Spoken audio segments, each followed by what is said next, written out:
All right. Welcome to Sports Psych, everybody. I'm glad to have you here. Today, I have Kyle Eccles. Full disclosure, Kyle is my cousin, and I wanted to interview him because I think he has a very unique experience and perspective being a collegiate, or I guess now retired former collegiate Yeah, yeah, athlete. yeah. And so I think, it'd be cool just to hear his story and get his thoughts about his experiences, as well as how he sees the current landscape of college athletics. For sure. Um, so with that getting started, Kyle, can you tell me a little bit about just yourself as a person and your sport background? Yeah, man. I grew up playing sports all my life. Football, basketball, baseball. Did a little bit of track. Football was a sport I was the best at. It was just natural for me. Super exciting. You know what I'm saying? And just all my friends played it, so I just kind of gravitated towards it. Um, I grew up middle child. My older brother Chris, younger brother Cameron. So, I was, being a middle child, you just kind of got to find yourself, right? And yeah, football was something that I gravitated towards, and it was definitely something that I love to do for sure. Okay. Yeah. And so I'm wondering with that, when you think about your sport experience, what did playing sports, especially football, provide you? What did you take away from your experiences playing? And can you tell us what levels you played at for football? So I played all the way through college. Mm-hmm. I walked on at Kansas State University. That was a great experience, and then I ended up transferring to Division II, University of Central Missouri. But I would say that sports in general teach you so many life skills. Um, Teach you how to be resilient, how to get through obstacles, how to be mentally tough, and being at Kansas State University, that I probably grew the most there. I would say I grew the most there. The training program, the coaches, just the whole atmosphere, it really turned me into a man. So like I said, all sports really teach you so many good things that you can take into real life, and that's definitely something that I took from playing sports. I know one of my good friends, one of the things we talked about was like, I think especially if you have come from like a program, a high school that's like well established and Hmm. coaches actually care about you as people and Yeah, players, yeah. and it's like it kind of adds in the things that maybe your family can't give you. Like I think I Hmm. come from a great family, and football is like I had like surrogate dads to like Right, help right. reinstill or further instill what my dad taught me in a lot of ways. And it's Hmm. like, hey, my parents can't show up for this in some way, but like, I got my coaches there rooting for me in a lot of ways as Yeah. well. And it's like my parents are rooting for me, maybe not from the actual sideline, but they root for me when I come home, ask me about my Hmm. experience. And so, like you said, I think there's so much that sports can give to us. And so it sounds like you have overall your sport experience throughout your life was very, very positive in terms of Yeah. like coaches and family and whatnot. Yeah, it was, man. I was a pretty good player, so I had a Mm-hmm. lot of support, a lot of people in my corner, and like you said, like my coaches, man, they invested into me a lot, and your coaches, they see you from a different perspective than your parents do. Mm-hmm. I feel like, you know what I'm saying, and they will hold me accountable. Um, I was always a captain, Mm-hmm. even though I never felt like I was a leader or anything. Like my coaches saw something in me, and they would try to instill, those leadership qualities in me. And yeah, like I said, they they see something in you that you don't see in yourself, and they give you that drive that you need. And a lot of the coaches in my life have really given me the tools that I need to be, successful in what I want to do. You said that you didn't quite see yourself as a leader. Uh-huh. Looking back, what is it? I don't know. Looking back, are you able to maybe see some things you didn't see then? And if so, what do you think it was that they saw in you in terms of that leadership? Um, I think it was how I carried myself. Mm-hmm. I think I'm not the most vocal leader. I definitely led by example. I definitely led by example, and I can refer back to when I went to K State, Mm-hmm. my freshman year at K State. I was a walk on. Nobody really knew me, and I had to prove myself.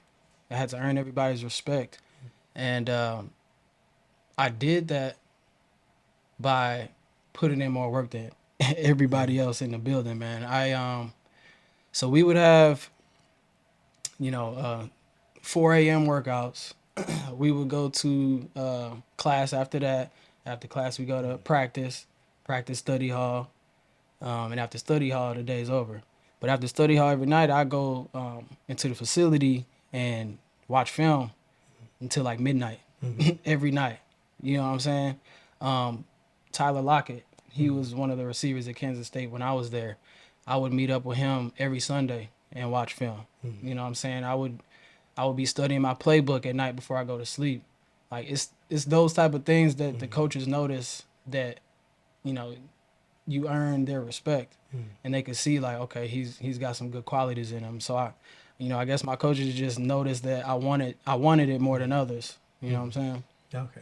Yeah. And then I'm wondering too with that is like when you think about leadership, like what is that, how would you define it? Like what are the attributes that make up a good leader, Yeah. and how those things that were taught to you in terms of like coaches saying, hey, like we see you as a leader and we're going to help you grow as a leader. What are some of those attributes that you are carrying with you now today, just in everyday life and Um. professionally? Yeah. I would say the biggest thing is perseverance, man. Perseverance and being mentally tough and mentally strong, and believing in yourself. Not being afraid to fail.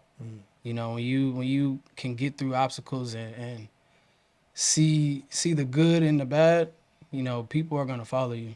You know, I believe that. And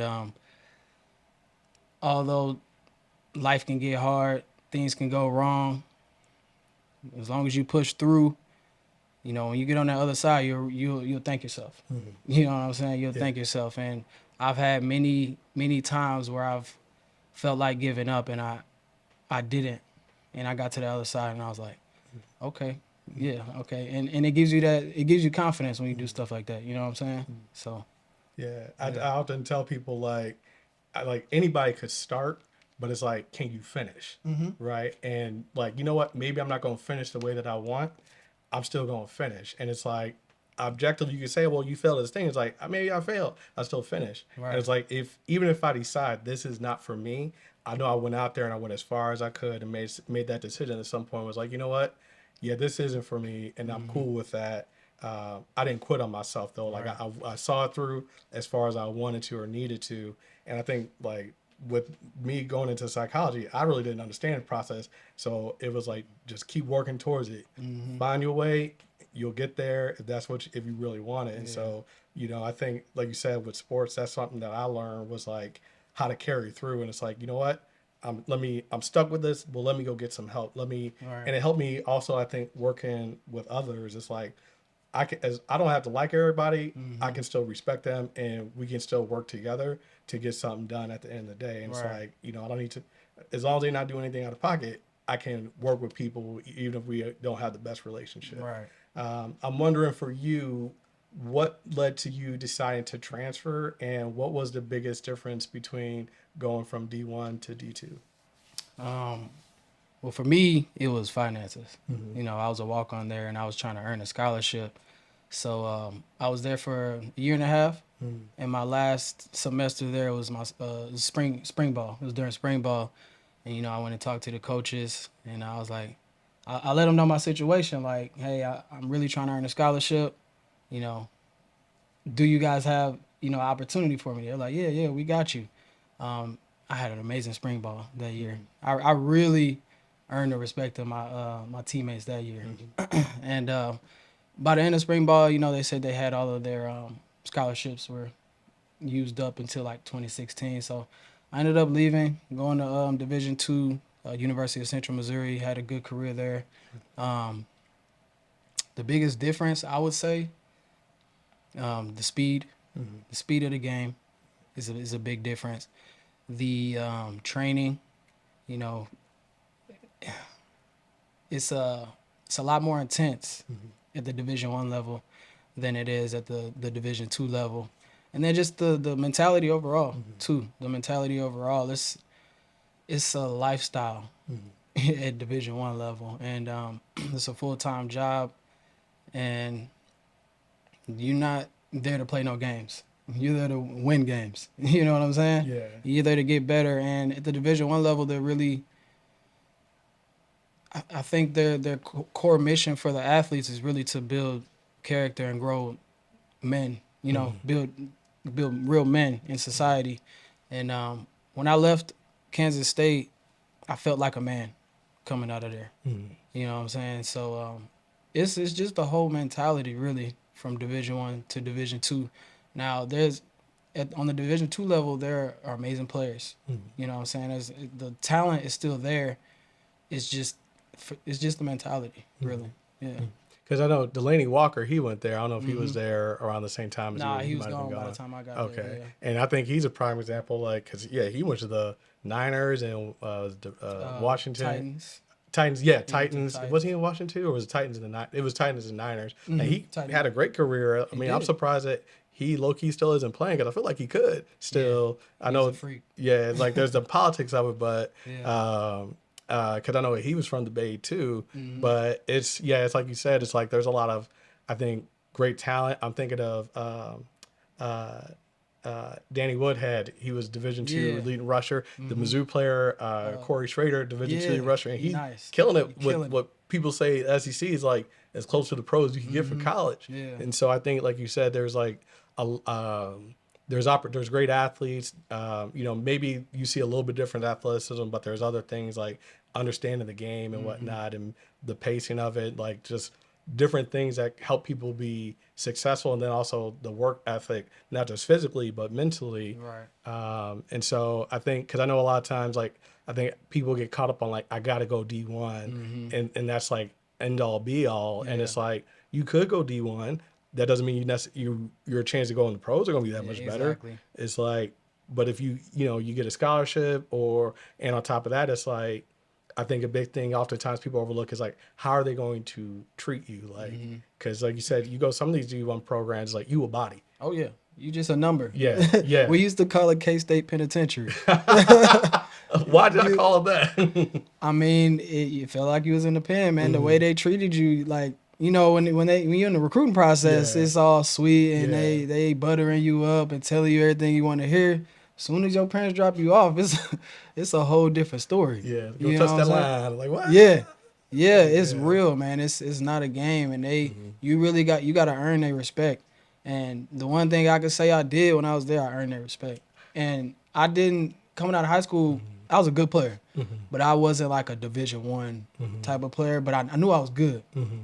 So to go up there and to be able to perform at a high level and compete with the best, you know what I'm saying? And then have my teammates like validate that, you know, I'm one of the, it felt good. So you touched on something I know I wanted to ask you about. Yeah. How was the recruiting process for you? My recruiting process was kind of different. So I was getting recruited by Division IIs and D1 AA's. I got an offer from Central Missouri. I got an offer from Missouri State, Eastern Illinois, Coastal Carolina, and a couple other D2 schools, Missouri Western, I think. But I had originally committed to Eastern Illinois, and right before signing day, their whole coaching staff got fired. The whole coaching staff got fired. I got my scholarship taken, and I ended up going to prep school in Canada. I don't know if you knew that. I think I did know that. And what was that? Can you explain the decision to go to the prep school in Canada? What was it like up there for you? So my best friend Ray Harris, he was already up there. I wouldn't lose a year of eligibility going to JUCO. Okay. And then it was just connections, really. I don't know if you know Arlen Harris. He used to play for the St. Louis Rams. He was a running back, but he was a trainer. He trained a lot of high school kids back in the day. And he knew the head coach up there, so he got me and my best friend to go up there to help us just transition, really, into college. And I was there the program had just started up, so it wasn't really ran very well. So we only played like two games, and then after that, the program kind of like just died down a little bit. So I ended up taking that first semester off of college, just being back home working, and I wasn't working out very much, and that's when I walked on to Kansas State. And It was a little bit of shell a shock. transition. Yeah, it was a crazy transition. I didn't, like you said, like my first day after my first workout, I could barely walk down the steps to get home. You know what I'm saying? I was just sitting in the locker room contemplating my whole life, like, is Like, this why am I doing something? this to myself? Is this something I really want to do? Like, Yeah. and but I stuck it through. Yeah. Yeah. We were talking earlier before we got started, and I know. So my experience, I transferred from NAI to Division One to University of Missouri. So What was that like? Going from that to D1. shell shocking, like you Yeah. said, because Okay. it was a whole like different breed of like Yeah. athletes, let alone like, so you got the guys there's like they're just freak athletes. There was one dude, he was a tight end, he was 6'5", 245, and he ran like a 4.240. And it was like what? Like I remember I talked to one dude and I was like, oh yeah, like what position you play? And he was like, he had played line. I was like, oh, like you O line? He's like, no, nah, I'm a D tackle. Yeah. And I was just like, wait, what? And dude was 6'5", like 290. Like he ended up going playing like Yeah. 10 years in the league. But I'm like, why are you so big? Dog? Right. And like could dunk with Yeah. like one step, could just go up, dunk the ball. And so it was like, that was the difference for me and like the speed, Yeah. and just some of the expectations. And I think just in general, one thing I liked about college to high school is like you usually have sometimes better coaching, or you're in a position to where you can grow a lot. So I know for me, when I went to the first school my freshman year, like I really start to understand football better because I was just playing one position, Right. and from someone who knew how to like actually coach that position. So playing DB, sometimes you get quarterbacks, and it's like because they know coverage, but it's like they don't know how to explain it to you. Like Right. there's a difference between running zone and running man, and it's like you run a zone, you covering routes, like and you gonna get beat on certain routes because like cover two is like the middle of the field's wide open. That's Right. not your fault after a certain point in time. Right. Right. And I didn't get, so going to college, it was like, oh, okay, so things started to click, and I started the ball, but I got hurt, and I decided to transfer because I didn't really like where I was at school wise, and I loved it at Mizzou.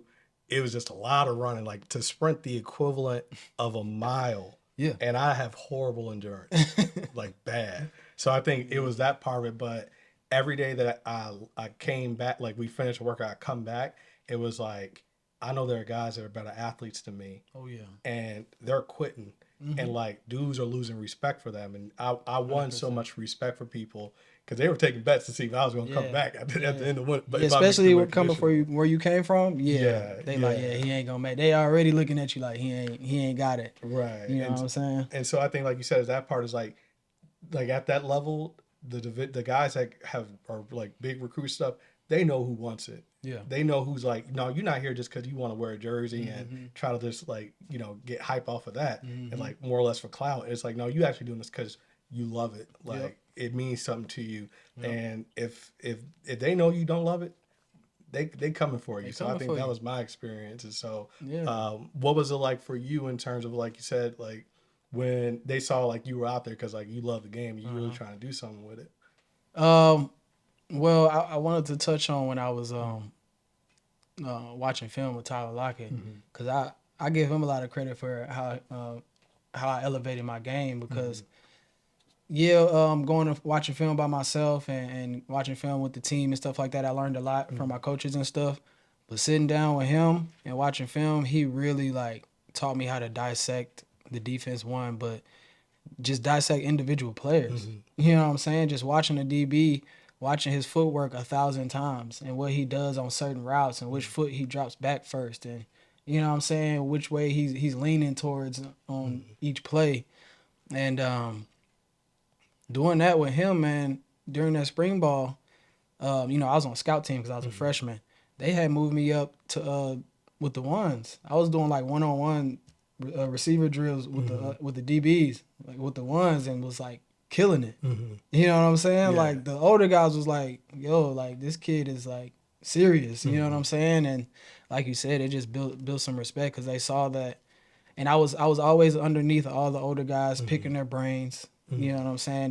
They respect that type of stuff. Yeah. You know what I'm saying? Yeah. Yeah. When you think about your transition out of sport, I'm wondering, like, how did you prepare to like finish your college career? Mm-hmm. And what things did the program you were in, uh, Central Missouri State, Mm-hmm. what did they have in terms of like services to help you think about the transition out of sport, and Yeah. just what has it been like for you to kind of transition? Well, it's been rough for me, honestly.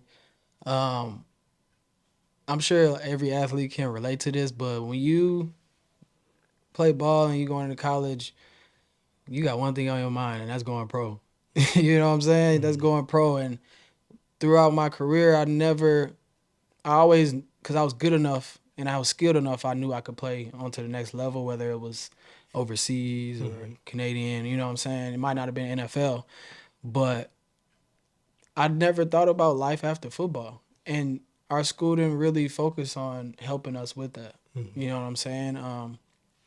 So I was just going through my years, just year after year, thinking I'm gonna go and play overseas or do something with football after, do something with the pros after my career. And by my junior year, I realized my body was breaking Mm-hmm. down. I couldn't play at the level that I wanted to. You Mm-hmm. know what I'm saying? I wasn't as elite. Then by my senior year, I'm like, oh, it's getting real now. Like, what am I gonna do with myself? Mm-hmm. And your parents tell you to fill out applications, go get a regular 9 to 5. And as an athlete, that doesn't sound very exciting. It doesn't. No. It Shooting doesn't for sound, life is yeah, sounds it's rough. it's not, and it's not exciting. But I was lost. I was completely lost, and I was taking jobs and doing things that everybody else wanted me to do, and not really like sitting down and putting like deep thought into like, what do I want? So for the past like 4 years, I've been graduated 4 or 5 years now. I've been just kind of just going through life kind of aimlessly, trying to figure myself out, taking advice from my parents or this person or that person, and applying to jobs that I don't really care about. So it's been up and down, but that's part of life. Mhm. You know what I'm saying? Yeah, Yeah. I think because I know a lot of people that have had a similar experience with that, and the only people that maybe didn't were like the ones that knew they wanted to be like teachers or maybe Exactly. coaches, Yeah. and that's like what they were kind of gravitating to. Mm-hmm. I know for me it was like when I found about sports psychology, like I was still debating on if I wanted to coach. Yeah. But like sports psych still played a role in that, and I decided like, hey, well, I'm gonna get my doctorate, even though I still want to kind of possibly coach. Mm-hmm. But I'm like, you get fired a lot if you coach college or something Yeah. like that. I'm Yeah. like, I True. want to make True. sure I can Yeah. have stability and not have to like move to like the middle of nowhere Mm-hmm. type of thing. And so I think that, and I know there's was it the Athlete Confidential, love their podcast because they really talk about like that transition. Yeah. And I know now it's starting to be a thing where programs are trying to prep athletes for like life outside of their sport. Mm-hmm. But I think one thing that uh, doesn't get talked about enough, like you said, and is that identity piece. Because like for Mm-hmm. me, it was like I'm a football player. I'm a football player. Mm-hmm. And I transfer. I'm like, oh no, these are real football players. I was like, let me. We not going to the league. Let me find Yeah. something else Yeah. Yeah. to build my identity to.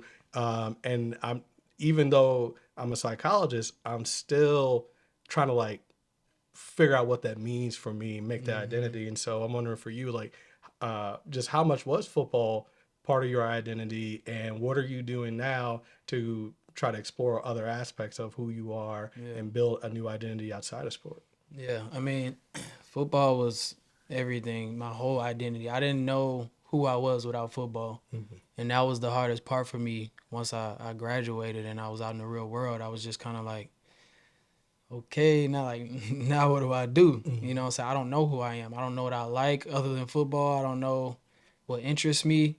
And I just got to trying out things, and I picked up the camera. Mm-hmm. I picked up the camera, started doing videography, and this is just recently that I picked my camera up. And it's almost therapeutic for me, being able to put videos together, put visuals together for people. And on my journey of videography, I realized that, honestly, I just want to give back. Mm-hmm. I want to give back because I've been going through life aimlessly and not really like bringing value to other people or inspiring others. And the older I get, the more I'm realizing like it's real important to me to like be a light in this world and give back. So that's my biggest thing right now in my life is figuring out how can I give back to other people. And with this camera, it's helped me give back in a way of bringing people, visual content, for them to look back on and have memories that last forever.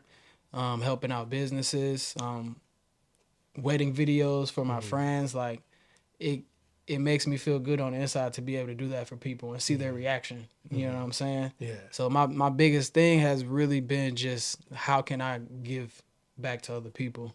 Yeah. Yeah, I know I've done a little bit of like the stuff for like weddings with people, and it's like a thing, like you said, it's like they got this memory that they always gonna have, and it's like, you're telling like a story for them, and it's like, yeah, and it's kind of like, hey, like this is what people see when they see y'all and how happy y'all are. Right. It's like to get that snapshot.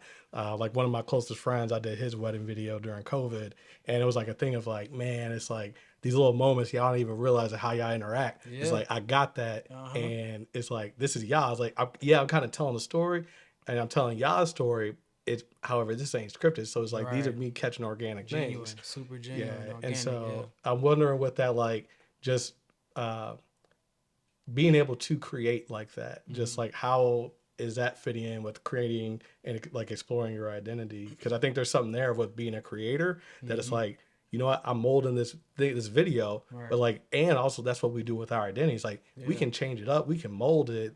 It's like, and so I'm wondering if there's a way in which that has been helping you with kind of figuring out like who are you outside of your sport, or maybe in a different context of sport, because I kind of think everybody's always an athlete they were an Yeah. athlete, unless they really hate it and they're like, no, I'm done with it. Yeah. So That's a good question.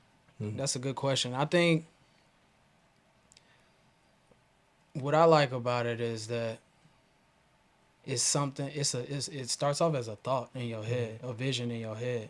You know what I'm saying, and then you bring it to life and see what you bring. It's like it gives you that gratification, and like I said, it's real therapeutic for me because I'm an airhead. You know what I'm saying? My mind can just start going which whatever way, and for me to sit down at a computer, visualize a video in my head, and put it together, it gives me confidence that okay, like I got what it takes to do whatever. Whatever it is I put my mind to. I just really have to sit down and focus and maintain that focus for a long period of time. And in those moments, you might not notice it, but when you look back, you're growing. You know what I'm saying? It's a lot of growth during those moments, and that's why the videography has been just so therapeutic for me because it's a journey. It's really a journey for me, and every day I'm learning something new about myself. You know what I'm saying? So it's a good thing to get into, to have some type of hobby, even if it doesn't turn into a profession. Just find something to do with yourself because you'll learn so much about yourself. And sometimes you got to isolate yourself from the world. And I think that's been the biggest thing for me is really just isolating myself and figuring out who Kyle is, you know? yeah. So as you were talking, the threads started to connect for me Yeah. with some of the things you were talking about earlier of like what sport kind of gave you and what helped you to be a standout. And you talked about like, spending hours studying tape. So now you spending hours in front of the Yeah, computer, it's exactly. like starting something you're like, hey, I like doing this. I don't know what it is, but just taking that step to do it and then seeing it through. Yeah. And it's like all those things like that. So it was kind of trying not to start smiling about it, but all those things that you were like, hey, this is what helped me be great at football. And it's like, those are some of the same things that Exactly. you doing now, just in a different context. You And don't even so, realize it, yeah, Yeah. But those things you learn in sports, they transfer over. They transfer over and you don't even realize it. That's why a lot of businesses like athletes. You know what I'm saying? We're mentally tough and strong and we just have a different mentality and we know how to get through obstacles. You know what I'm saying? So for sure. And so with that, it's kind of like it brings a question. It's like Could you talk about like how you were kind of out there aimlessly? And I think that that's sometimes where it can be like the downside of sport, where if they don't set you up to start thinking about and preparing for that, then you end up kind of being aimless. But then there's some things there about being an athlete where it's like that, like not being afraid to try things and to fail, and like being able to pick yourself back up to where it's like, you know what, maybe I'm aimless and that's cool. I'm gonna wander aimlessly with intent to Exactly. find something I love and enjoy. And it's like, I'll take the, 'cause I was working at Home Depot at one point in time. Right, It's right. like, I'm gonna do this because I know I'm still looking for something else, and this is just a little transition for me. And so I'm wondering, as you think about like, um, yeah, just like when you think about like, even though you said, you know, you were kind of out there a little bit aimlessly, it's just Right. like, how did even being a athlete help you cope with that? Because I think a lot of people, they really, who aren't athletes, like a lot of the clients I work with, Yeah.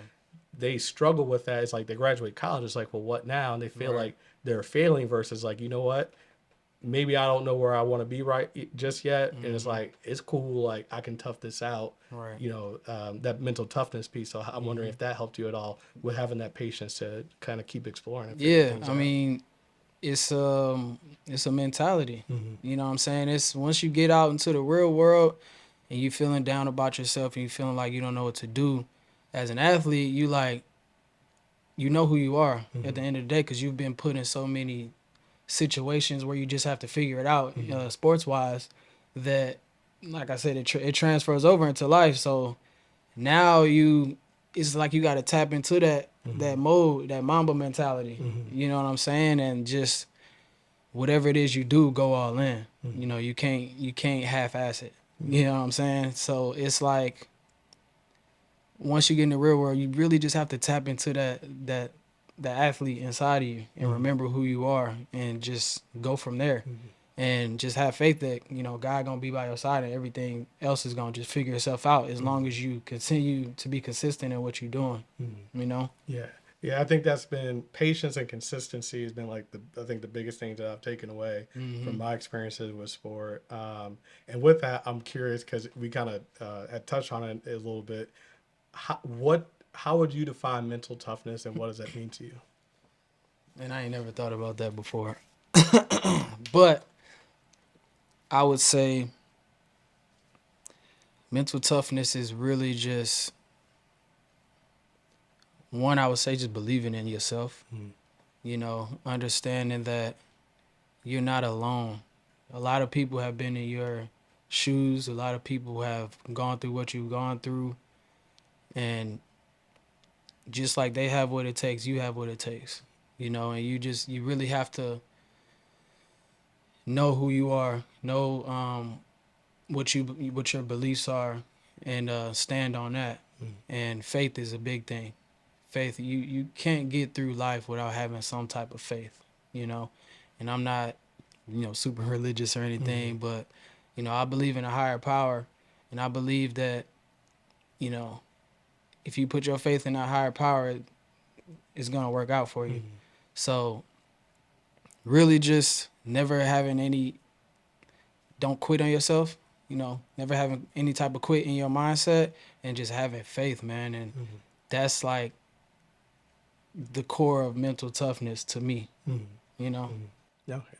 And then I'm wondering whether it's, you know, your experience or the things you saw, because I know people often talk about mental toughness, and I think that is something that we all need in different ways. Yeah. And also, there's a mental health aspect that comes up in sport where it's like, they ain't got nothing to do with mental toughness. Yeah. And I know a lot more athletes, college and professional, especially professional, have been talking about mental health. And so I'm wondering, from just from what you saw, especially at college, like what did you see in terms of like mental health, and what comes up for you as you look at like the conversations now and the emphasis that's being put, you know, by pro athletes, by coaches, even at the college level, like this new kind of conversation about overall mental health in sports. Yeah.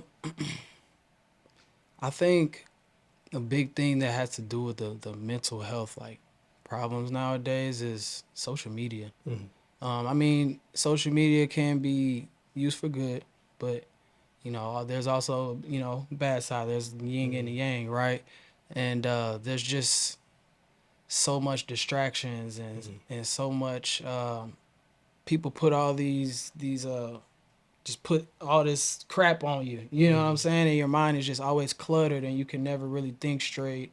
And you got this going on in your life, and then in sports, you're not getting along with your coach or your teammates, and it's just so much, and nobody can really just detox.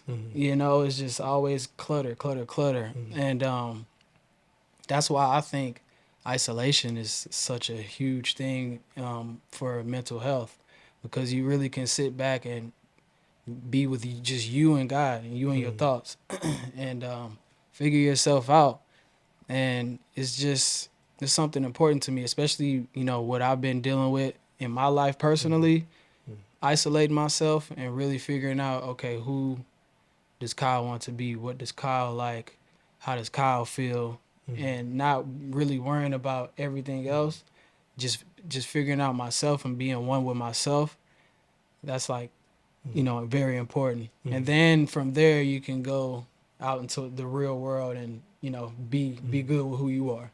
Yeah. I think it's like taking that step back sometimes. It kind of like, I think we got to prune certain things and kind of be like, so like for me, I know sometimes I'll take a step back and think about like, yo, like why am I thinking this way, and kind of start challenging it. And I know for me, that's something I've kind of always had a knack for doing, and then learning more about psychology and be able to help my clients do that is helpful, because I think some people's like, if it's like I could tolerate being alone. I know some people can't. Right, and I'm right. like, so everybody I don't think necessarily should isolate. Yeah, And to an extent, it's like maybe you isolate for like a couple of minutes, reset. I think there's a difference between isolating with an intent to kind of like reframe my perspective versus some people where it's not really, they're isolating, but they're more so withdrawn from stuff. And it's like they don't know how to handle it. Yeah. And it's like, well, don't withdraw, like reach out for support. Right. And you can still take some steps back here and there to kind of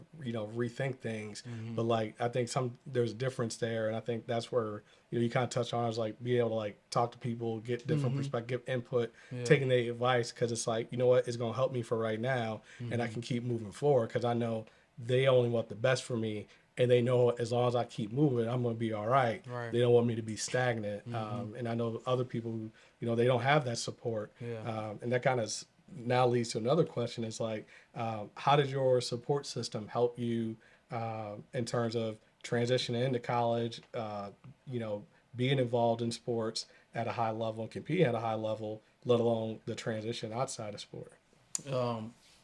Yeah, I had a good support system going into college. Coming from O'Fallon, Missouri, playing high school, we were very good, and I was a little superstar, I would say. So I had a lot of people in my corner, a lot of people trying to help me out and things like that. And then my family was my biggest supporters. They always gave me words of empowerment and uplifted me.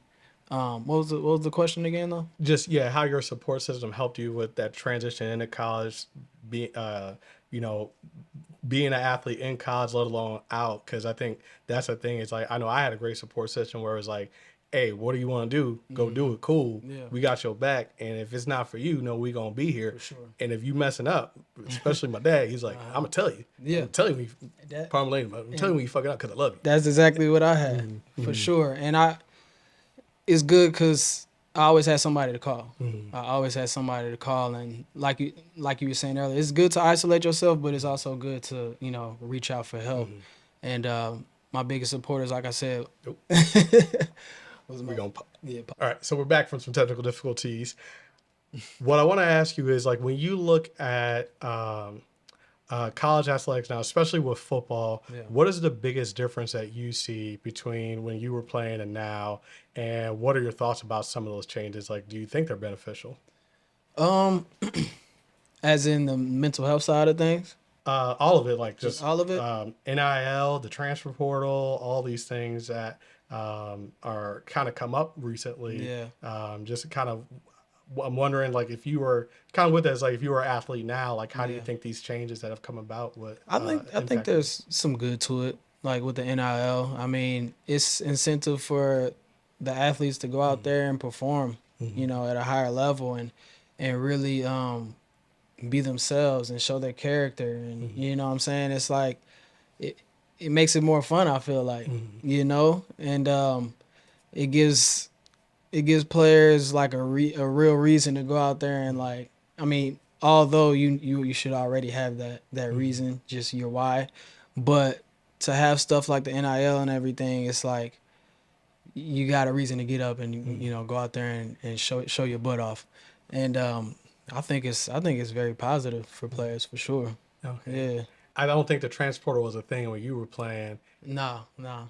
If it was, what would be what do you think would have happened in terms of your decision to go from D1 D2 with that So transfer with the portal? transfer portal, how does it even like Basically, it's work? like you put your name out there and people can be like, hey, Really? we like you, come on here, and more or less kind of recruit you straight from there. And Really? it's like you can kind of put in, take it out. Because a friend of mine's coaching at Lindenwood, and he was like, you know, they switched to Division 1 from D2, so it's Yeah. like we gotta get some, you know, a little bit better athletes. Yeah, yeah. You know, they're hitting the transfer. Even Deion Sanders was like, I need some guys that can a little bit bigger on the line, a little more athleticism. Yeah. We hitting that transfer portal. Your name's in there. They can hit you up and Wow. kind of recruit you. That's pretty. I like it. I like it. I think it's good for players because they can. So is it like, can you put your name in the transfer portal for a specific team, or I think you put it out there, and then anybody? anybody that's interested, they hit Okay. you up. I think it's an advantage because like players could get picked up by the right program. You know, they could get put in a system that's better fit for them.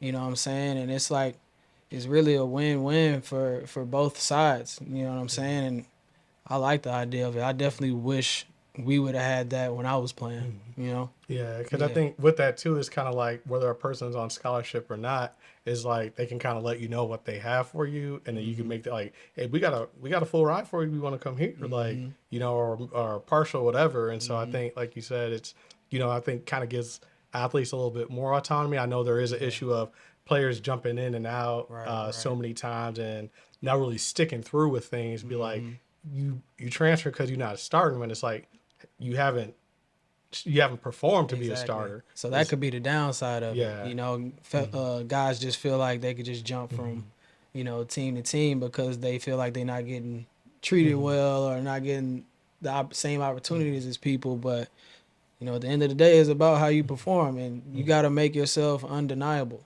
You know, that was my whole thing when I was at Kansas State. You know, being a walk on, I was like, the only way I'm getting on the field is if I make myself undeniable. You know, give them like make sure they know like, okay, this guy, he really wants it. You know what I'm saying? And we see the what he's putting out on the field, and you have no choice. You know, but yeah, that like I said, that could be the downside of it. Guys just feel like they could just jump from team to team and not just stick with one place and develop themselves to get the opportunity to get on the field. Okay. Yeah. And with that, I'm kind of wondering, like with, of course, it's hindsight. So like we go through, we kind of learn some things about after from the experiences we have. Yeah. What's something that you either wish you would have known if you could start over again as getting ready to go to college, or what would you maybe change or do differently as you look back? Yeah.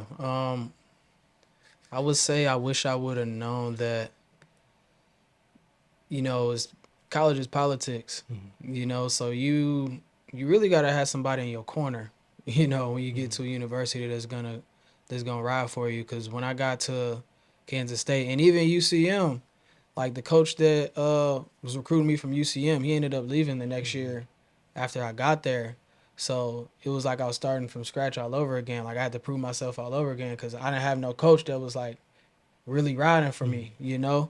And like I said, it's political, and it's a lot of guys there that got coaches who are friends with their you know dad or went to school with their uncle, and you know they got somebody that's like there for them. But whenever you coming in and you know you're the new guy, walk on, nobody knows you, it's like you gonna have to prove yourself because don't nobody notice you. So I definitely wish I would have known that like to kind of get somebody that's on your side. You know what I'm saying? Yeah. Yeah. Yeah. What did being a student athlete in college uh, get in the way of you experiencing out of sport, outside of football? It probably, I would say, just the freedom of being a student, a kid in a city, figuring itself out. You know what I'm saying? Because coming into college playing sports, you're the football player. You know what I'm saying? You're the basketball player, you're the soccer player. And, regular students, they go off to a new city and a lot of them find themselves. You know what I'm saying? A lot of athletes are stuck in this I'm the football player mode and not really figuring out who they are in life, in this world. So I think that's something that playing sports in college could take away from, is you really figuring out who you are outside of your sport. And but everything comes with it's good and the bad. It's So it's like there's things that it takes, there's things that it give. I know we Mm-hmm. talked a lot about what it gave you, but there are things that it can hinder, if not Mm-hmm. block. And I wondered even in terms of um, like socially, like what there, because I think for me, I went to the state school where a lot of people I went to high school with were there, Right. but I know other people, they were like, it was their teammates, Mm-hmm. especially they were international student. It was like I know Mm-hmm. my teammates and that's it. Right. Because I knew some people, they were like they didn't even speak English until it took them a couple of years, but they Mm-hmm. were like, I know my teammates and that's about it. Mm-hmm. And so I'm wondering in terms of socially, like what what were some of the things that being a student athlete gave you socially, and what Mm-hmm. were some of the things that it either blocked or kept away from you? I mean, for me, like you said, it was just my teammates that I was Mm-hmm. with all the time. But being at a Division 1 school, you're like, people look up to you. Mm-hmm. You know what I'm saying? So everywhere you go, people want to talk to you. If you got, your jumpsuit on, people gon' come up Mm-hmm. and ask what your name is, what position you play, try to get to know you. And you really get treated very well, you know? And honestly, it's I don't see any downside to it. It's really a lot of up because people are more willing to, because people love football or sports in general. They want to take care of the athletes. So it's lovely, to be honest. Okay. You know what I'm saying? Yeah, Yeah, yeah. I think because I know, like for that was my me, experience. I think with football is a sport too, where it's like you play once a week. Hmm. It's kind of like it can be some ways a little bit easier to navigate versus the other sports where it's like you on the road for 2 games or Yeah. whatnot. Your season might be a little bit longer. Oh, okay. So yeah. Yeah, and I know for some people, um, like football's like you're there in the summer, so you can kind of bond with a lot of people. Right. But then other sports, they're not there in the summer, but then they're doing all their training stuff during the Hmm. semester, so Hmm. they don't have the time to interact with like their peers to kind of grow those Yeah, relationships. that's true. Because especially if you're like a sport like basketball, where it's like your preseason is the beginning of the semester, Hmm. or your off season kind of training and whatnot, but then you're going middle of the first semester through the second semester, the spring semester, and it's like you don't really have the time to kind of kick it with Yeah, people. yeah. I Um, agree with that. I mhm, agree with that because like it blocks.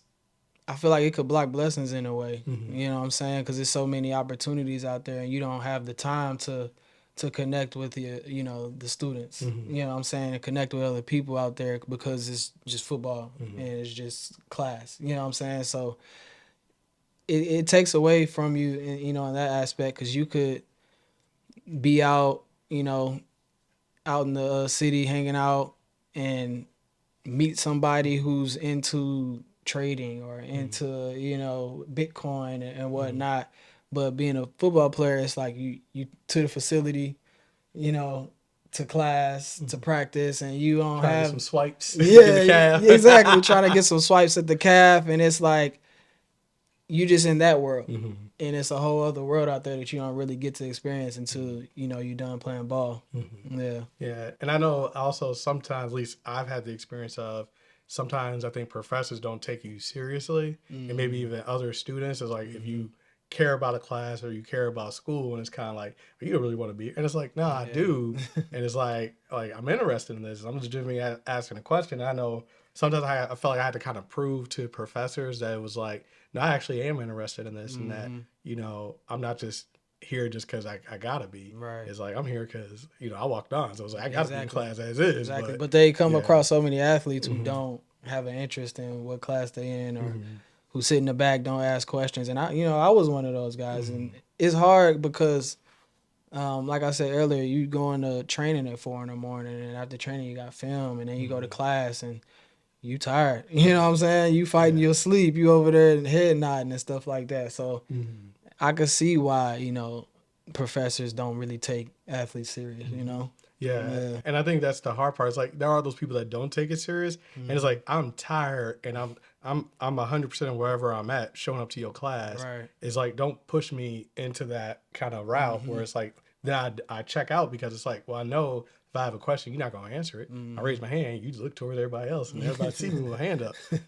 Because I've had that experience, and people are Yeah. like, dang, like dang. I'm Yeah. like, I just gotta figure out on my own.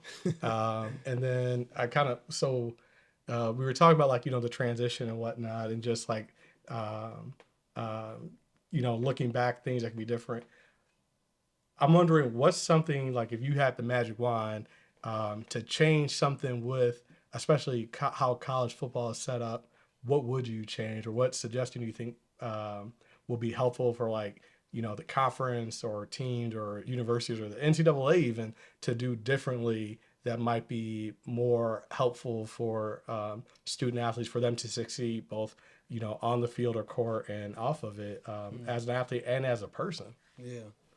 That's a good question.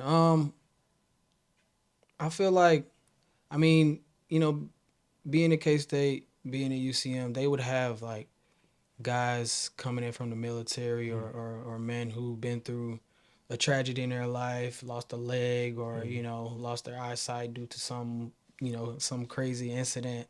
I think they need to have more volunteers coming in and speaking to these athletes Mm-hmm. and giving these athletes a different perspective, because being a college athlete, you got it good. Mm-hmm. You know what I'm saying? You got it good, and you don't really see the outside world. You don't know what's happening outside of football and school. You know what I'm saying? And to have people come in and speak, and like a David Goggins or Mm-hmm. something. You know what I'm saying? Like I think that just helps put things into perspective for athletes, and just opens their eyes a little bit. And I remember when I was in school, when they would have somebody come in, I was all ears. Mm-hmm. You know what I'm saying? And I feel like it helps grow, Mm-hmm. the players and the athletes. Mm-hmm. Yeah. That made me think of something because I know like my coaches, they kind of opened up to us, and the advice that they gave us in high school was stuff that I actually used and carried out. So like Hmm. I didn't know what a master's degree was or anything like that Yeah. until I was like getting ready to apply to grad school and stuff. Hmm. But they were like, "Yo, if you're gonna go to grad school, like stay all 5 years. You got a year of your grad master's paid for or whatever. Right. Like take your time with school. Don't rush it if they paying for it." So you can get your degree. And then if you're going to go to grad school, they were like, go straight through. Because my head football coach, he's like, I got married. And he's like, and I was on my fifth, getting ready to have my fifth kid, Mm. working on a master's, working full time. And it was like Sheesh. real stress. And I'm like, man, that sounds That's wild. stressful. Yeah. But like they shared their experiences with me as a person. Hmm. And so I'm wondering, like, with college, it kind of was hit or miss. Like some coaches would do that, some Yeah. wouldn't. I'm Hmm. wondering what would have done for you if, and I'm making an assumption maybe that some of them didn't, but if they, even if there were some who did, if more coaches really open up about like their experiences as a person, Hmm. how do you think like that may have helped you, or like what would it have done for you just in general? I mean, I think it would have helped a lot, because you'd have been able to connect with your coaches on a deeper level. Mm-hmm. You know what I'm saying? Because really, what makes a good team is being able to connect with your brothers. When we was at K State, after every conditioning workout, or lifting workout, the coaches would have us pick a partner that we'd have to talk to that day, Mm-hmm. and they would have a topic that we talk about, and you get to know your brother, on a deeper level. And I felt like that helped out. It's the little things. You know what I'm saying? I feel like that helped out so much because now when we on that field, we not playing for, ourselves. We playing for our brother who told us the other day how he's going through, a hard time because his family, you know what I'm saying? Mm-hmm. And really just opening up and building those connections makes such a stronger team. And I feel like every team I've played against that were really good, I feel like they all got a bond and they're all playing for something bigger than themselves. Mm-hmm. And like I said, it starts with like little things like that. Yeah. Okay. Yeah, because I know, like, especially college, like, this is a job, like, they family are dependent on, and it's like, I'm like, well, here, I've connected with my teammates, and I'll run a wall through them. It's like, what would make me do that for my coaches if I don't know Right. them? Like, if I don't know Exactly. you care about me, then at the end of the day, it's like I'm my passion's really all that's gonna like make me want to run through a wall because like I want my team to win and you are a part of that in some Right. way. But like for you specifically, it's like nah, I'm kind of cool, Exactly. bro. I don't know you. Exactly. And for Yeah. for your coach to like pull you aside, and they used to do that too. The coaches would have meetings with you and just get to know you. And for a coach to pull you aside and try and get to know you on a deeper level, and for you to get them to know them on a deeper level, it builds that connection. Now you got more trust in your coach. You know what I'm saying? And now you ready to run through a wall for your teammates, your coaches, for the city that you're in. It's like it gives you that power that you need, that energy that you need. And it's like I said, it's the little things, man, but it makes a huge difference. Yeah. Yeah. Yeah, because I know when I coached high school football, like they had guys who was like, well, they don't want to play this position or whatever, and I'm like, well, they ain't got to play the position, but I'm like, I could get them out there on some plays. I'm like, just let me talk to them. And I have a kid who now he's on the O line for a couple plays playing tight end, so he can crack back, and like we getting a kick out of it because he's destroying people, and it's just like, look, I get it, you don't want to play O line, you just want to play defense. That's cool, but like let me put you in position to be successful as well. And then if you're successful doing this, that means the team's successful. And it got, it's like I have guys excited to go out there and play a couple line. Basically, it's just like you're an extra tackle. Yeah. And you get to go out there and just beat people up and then Right. flip over. And I'm like, I think that's what I want more coaches to kind of do is like, okay, you got those guys who they're going to be great athletes, they're going to be Right. great position players, football players, whatever. And then you got those guys, especially their tweeners. It's like, yo, like I'm a help you. You can do this thing better than anybody else on the team.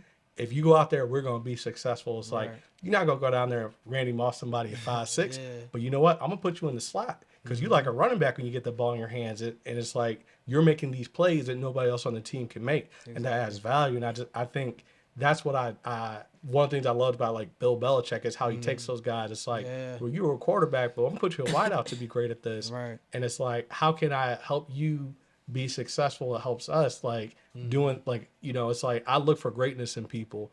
Oh, okay, you can do this better than anybody else. Yeah. These 5 plays, you go out there, everybody know what we probably going to do. Yeah. That's cool. They got to stop it. And I know that's going to be hard for them. Yeah.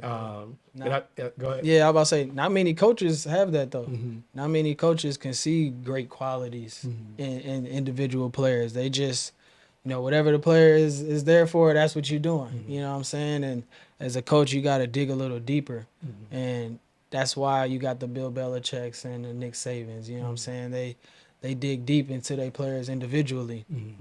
So I like that for sure. Yeah. Yeah. And I think it gets into it at the hard days, like, y'all people too. Exactly. And it's like, if you can't connect, it's like, at some point, something's going to like, you gonna bump heads with somebody, something's gonna happen, and it's like I never wanted the athlete to think that I doubted them unless they did something that was out of pocket. Right, It's just right. like to me, it's like no, you don't treat people like that. That's not cool. Where I can't really rock with you. Outside of that, though, it's like I wanted them to think and know it's like yo, I care about you as a person first and foremost. Like I want you to be as successful as maybe like I might think you could be more successful than you realize.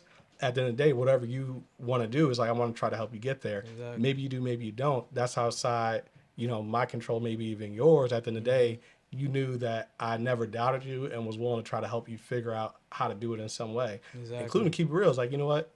Maybe this ain't the place for you. You got to go somewhere else where you can thrive. And that's sometimes it's the system thing. It's like this system is not built for you. You Right. you dope. It's just not a good system. Yeah. Like you need you need this or you need that, and you got to make that decision. And I think with kind of working with athletes more from the psych side, I know sometimes coaches don't want them to go see like a sports psychologist because they know we're gonna keep it 100 and be like, Right. "Are you happy here?" Yeah. And it's like, no, and it's like, Right. What you doing then? yeah, and it's like, oh, can you convince them to stay? It's like, no, I can't do that. Yeah. It's like I'll talk to well, I'll talk to them, yes, but I'm not gonna convince them to do something that's not in their best interest. Yeah. And so I'm wondering with you, kind of jumping back a little bit, we talked about kind of like why you decided to transfer. What helped you have the courage to go ahead and do that, to make that decision? Because one thing to kind of know is like, yeah, there's these motivating factors, but to actually do it, I think that takes a lot of courage because you just anything is like you can go from what you think is a cool situation to a worse situation, thinking it might be better. And so, what helped you to have that courage to say, you know what, I'm gonna bet on myself and just go ahead and make this move? I mean, it was, pretty easy for me because, finances. But, also I had a coach who kept in touch with me, Coach Lamberson, who's the head coach at UCM now. Super good guy. Love that man to death. But he supported me like crazy. And all throughout high school, he was checking in on me. All throughout my time at Kansas State, he called and check in on me. He really cared about me as a person. You know what I'm saying? And he made me feel valuable. So it was an easy decision for me because at that point I didn't have nobody. It wasn't no other coaches out there, calling me, checking in up on me, seeing how I was doing. He was the only one. So he made it real easy for me to transfer. But then, like I said, he ended up leaving a year after. So I went right back to square one, But yeah, my process personally was a pretty easy decision. It's hard to, go to the head coach's door, knock on his door, and let him know that you want to leave. But Coach I said Bill Belichick, Bill Snyder, he understood. He was very supportive, and he said, if I ever needed anything, he's there for me. And like I said, I gained all my coaches' respect, and he respected me for coming in and letting them know that I was gonna do what was best for me. I think that's dope because I do know that there are those people who they kind of will string athletes along, and I think that's something that I know I've seen in different ways. And I know like when I tell, especially like new head coaches, like I know a lot of people got upset with Deion Sanders with how he kind of told them like, basically ain't nobody got a spot until you prove to me that you got a spot. And I've seen situations where coaches didn't do that, even though that's what they were doing. And then it's like players stay thinking that they cool, and they lose a year of eligibility for somebody that never wanted them in the first place. For sure. Because like what people don't realize is like when you get a new head coach, they can cut you because the sky is blue. Period. Yeah. And it's like they want to clean house, but they don't. But they don't just keep it 100 and say, hey, I want to, but I'm going to give y'all a chance. Yeah. So if you don't want to take that chance, go ahead and go somewhere else. Right. Because right now you got to earn it. And I think, like, so for a coach to be like, hey, I understand, like, college sports, it gets to be a business at a certain point in time. It's like, it's business. You doing your thing. We don't have the scholarship. Yep. You got to make that best decision. Yep. And I think that somebody being that forthright is definitely a positive because a lot of people, I think, coaches, they don't want to do that. But it's like, I'm out of state. This is expensive. So, for sure. You got to take that. Like I said, I think it still takes courage, even though it was easy decisions, like to actually execute it. Yeah. That takes a lot of courage to do and to follow through with it. Because I know other people that did that and it didn't work out for them. And it's like to just be able to bet on yourself and say, you know what, I know if I do this, no matter what, I'm going to make it be the opportunity I want it to be or need to be. For sure. I think this probably be the last question. I may have one or two more depending on what happens with it. But what was the most difficult part of being a student athlete and how did you cope with those challenges? I would say for me personally, was really just knowing who I was outside of football. I mean, I would always think about life outside of football, but I was so consumed with it that I never had time to, you know what I'm saying? And I was so drained from going to class and going to workouts and going to practice. It takes a lot out of you, man, and you don't have enough energy to put things into other aspects of your life. So for me, it got to the point where I was like, okay, is this really what I want to do? Um, who am I without this? And what is life without football? And fighting that battle was the hardest thing for me. You know what I'm saying? Fighting that battle. So it was always just trying to figure out who I was. You know what I'm saying? And what helped you to be able to cope with that and to kind of explore that to figure it out? I started reading. I started reading personal development books in college, and that kind of helped me figure out it, because the books really just gave me advice on how to go about my days and figuring out who I am and what I like. So reading books was a big part of my journey throughout college. That helped me out a lot for sure. Yeah. Okay. I think for me it was talking to people. Kind of when I decided, you know what, I'm gonna stay here. I'm not, and I'm not. I'm done playing. Yeah. Just talking to people and having those connections was a big thing for me because it was like I was like, hey, I got a place here and it's Right. growing, and it's like I don't want to leave that. And not like a I'm comfortable thing. It was like no, Right. I have a sense of belonging here, Right. and I think that was something kind of similar to you that you touched on, like with sport, that kind of helped me say, you know what, like let me go ahead and keep building this. And when I moved to California for my doctorate, I found my apartment online. I never visited. First Right. time I was out in the Bay was when I stepped off that plane to move there, and I was just like what did you just do, bro? Like you Yeah. didn't even visit nothing. You just went out there on a Just did it. plane.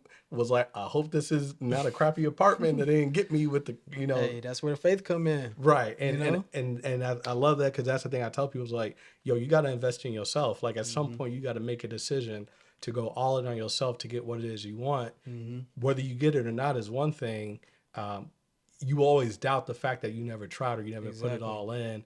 Because one of my friends, he decided to go ahead and start trying to coach college football, and I'm like, Mm-hmm. bro, if you want to do it, you got to do it. That's the Mm-hmm. only way you're gonna get in. Yep. Like, even if it's you don't have a paid position or anything like Right. that, you got to earn it, bro. Like, if you do, you're gonna build your credentials, and somebody gonna see value in that. And it's Sure. like, but if you don't invest in yourself, who else will? Exactly. Maybe you got some people that do, but everybody don't have like people that have like power and stuff. But even then, it's kind of like nepotism. It's like, did you Mm-hmm. earn it though? Yeah. It's like, no, they gave it to you. Like Right. maybe you're earning it now, but Mm-hmm. to me, it's just some difference. Like investing in yourself. And so maybe this might be the last question.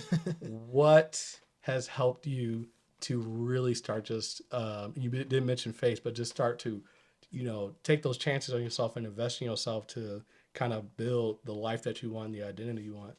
Um, I think it didn't happen in college for me. It happened after I graduated. It happened really just dealing with what life has to throw at you, going through different situations, dealing with different types of people.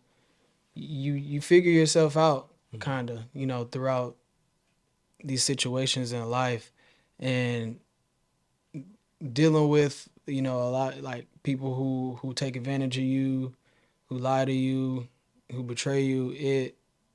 You step back. You step back and be like, okay, why is this happening in my life? What can I do to change it? And you really just start to figure yourself out. You know what I'm saying? And start seeing value in yourself, putting up boundaries, caring about yourself a little more. And yeah, I really think just for me personally, life really brought me to that place where I had to start seeing value in myself. Yeah. Okay.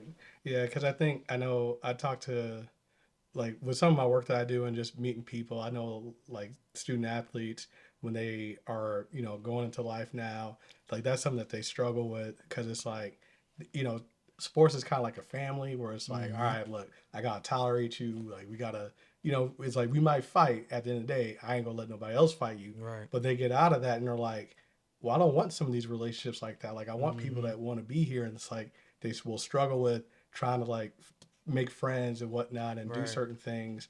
And so I get to sometimes help them with that. And for me, like that's one of the things I love about that I got from sports. Like I use that to even move to different area to make connections and build things and kind of just get exposed to different things.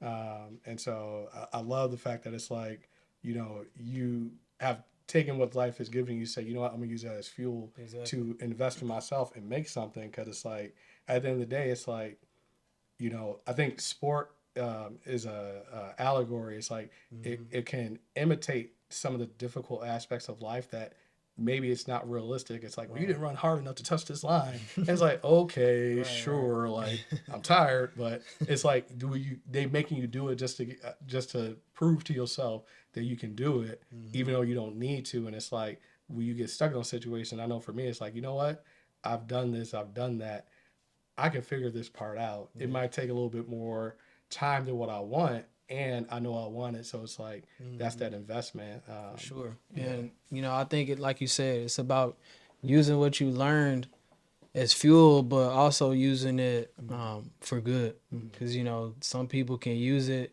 to hurt others. You know what I'm saying? And the things I've been through in life, I've used it as fuel to help other people, give them wisdom or empower them to find themselves or figure their life out. And like I said earlier, it's about giving back for me. So that's life. That's life at the end of the day, is giving back. So yeah, for sure. Well, I think that's a great note to end on. Yeah. Where can people find you in terms of your social media? Oh yeah.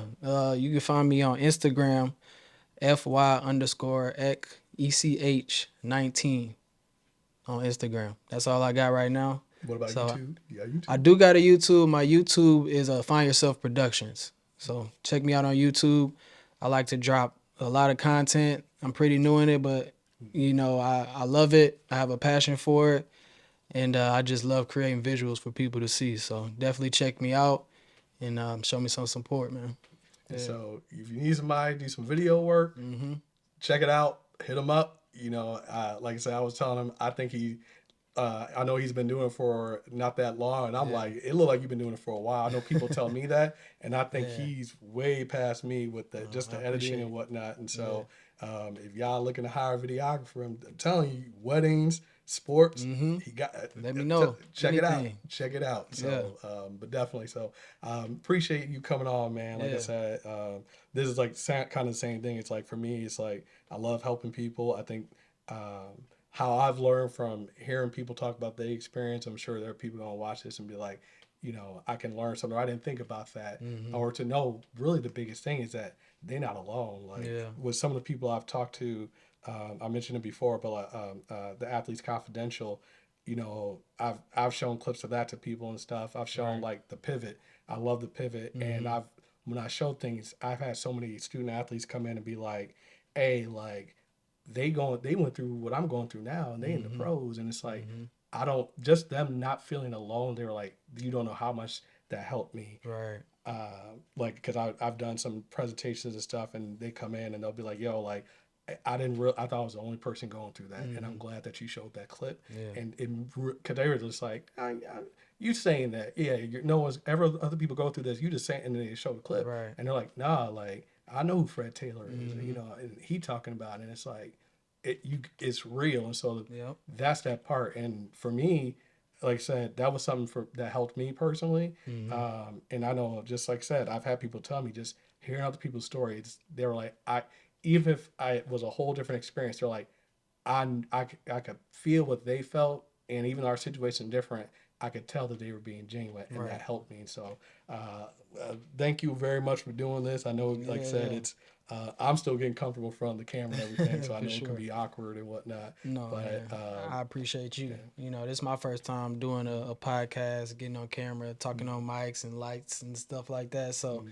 it's a learning experience for me. And like I said, I want to give back. And if I can just tell my story and it helps one person out there, I did my job. So like I said, I appreciate you doing this for me. I appreciate you doing this for everybody because, you're giving back as well. So keep doing what you're doing for sure. Appreciate it. Yeah. All right, y'all. Awkward sign out. I'm awkward. I own my awkwardness, y'all.